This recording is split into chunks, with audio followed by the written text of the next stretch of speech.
医生，请问凡士林会堵塞毛孔，请问应该如何人工代谢掉呢？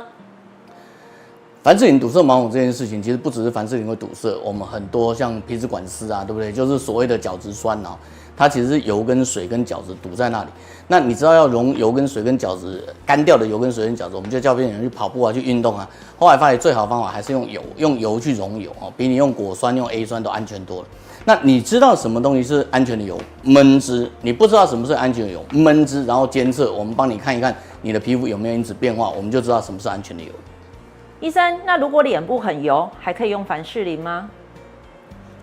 脸部很油这件事情其实不是用不用凡士林，你要去思考是为什么脸部很油。很多美容界都会说人分皮肤分油性、中性跟干性。其实你想想看，人的血压都在同样的境界，怎么可能会有那么多性？它其实中性偏油、中性偏干跟中性，对吧？那只要你好好的让你自己的油跟水出来，能够乳化掉你的油，其实你没有很多油，你那个塞住的油是废油。请你好好的保持皮肤的通畅，你的皮肤就会变得比较健康。能不能用凡士林？不要用凡士林，请你用安全的油。医生，请问第一代 A 酸以后上凡士林可以吗？还是要再擦一层乳液呢？你要想想看，你为什么要擦 A 酸？你要擦 A 酸的目的不是为了要溶解角质酸吗？对不对？然后你溶解了角质酸，然后再擦凡士林去塞它，这不是很奇怪吗？所以最重要的不是你要不要擦凡士林，是为什么你要用 A 酸？那用了 A 酸当然会有刺激，刺激以后你就擦乳液。那擦乳液当然要擦安全的，不要再塞毛孔嘛。那你知道什么东西安全用嘛？不知道什么东西安全用完监测嘛？这个不是很简单吗？你就可以很亲眼看到它有没有塞你的毛孔啊。医生，有日本医生建议用米曲加水做保湿很好。那请问在凡士林之前，要先把脸留一点水分在脸上，再抹凡士林吗？好，不要再谈凡士林了，我们先谈米曲加水好了。就是第一个，我们所谓的保湿其实是先湿润后锁水，对不对？所以第一个，你用乳液的话，它基本上就有湿润锁水，用安全乳液你就达到所有的结果。第二个，如果你实在是干得不得了，你要用水，任何水其实不一定米曲，米曲里头有一些像那个酸类的东西哦，它可以让你的角质溶解比较多。那这个方法可以，可是重点不是米曲加水好吗？重点是后面的锁水。所以安全的乳液对你来说才是安全的，然后才是有效的，才是锁水。那至于什么是安全乳液，好，讲完了，不要再讲。医生，如果不要用凡士林，婴儿油会不会好一些呢？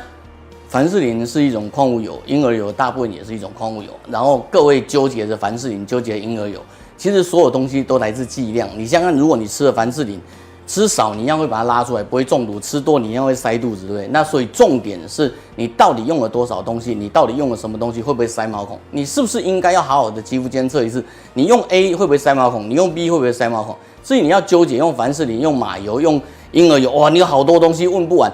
我还听过有玫瑰籽油嘞。医生，请问纯马油是不是比较好呢？好了，这个厂商一定会骂我。第一个，这世上真的有纯马油吗？你有那么多马可以杀吗？好，第二个，就算你有纯马油，想象一下你的猪油放那么久都会臭掉，马油从北海道从俄罗斯运过来，它不会臭掉吗？所以如果你去看成分表，到底是纯马油还不是马油？回到不管它是不是纯马油，反正任何东西，包括我刚刚跟你讲的那个玫瑰籽油，包括还有人跟我讲那个中国大陆的国花牡丹花油这样。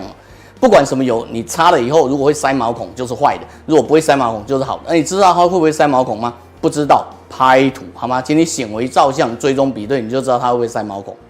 医生，我用橄榄油都长痘痘耶。这是一个好问题。我们在做肌肤监测过程发现一个很有趣的现象，大家都说橄榄油会长痘，我们也相信哈。然后可是你在肌肤监测的时候，你会看到它其实是库存的概念。我们这样说啊，如果橄榄油会促进青春痘长，我们的病人理论上用橄榄油1个月、2个月、3个月、4个月、5个月，他的青春痘越来越多。可是因为它是一个库存的概念，也就是橄榄油其实是溶解了它原来的角质酸，然后最后帮助它的粉质清除。所以如果你去看橄榄油的病人，他的病人会一直长青春痘，然后变好，然后长青春痘变好，长青春痘变好，最后他就没有青春痘了。所以基本上橄榄油在我们肌肤监测跟我们现实里头，我们都发现它有一个很好的效果，就是它可以溶解我们的角质酸，然后帮助我们角质酸排除。然后过程中你可能会有一些排异现象，不过不要紧张，你只要好肌肤监测的话，基本上我们就可以好好的保驾平安。你看我们这么认真给你看的这么多的证据，对吧？然后相信你对皮肤的显微证据、皮肤的科学照顾应该更有经验。那欢迎您点赞、订阅、分享我们的舒肤机械脚药室，然后把它介绍给你更多的朋友。好，我是摩羯座的皮肤科医师，只讲科学证据的宋凤医师，我们下次见。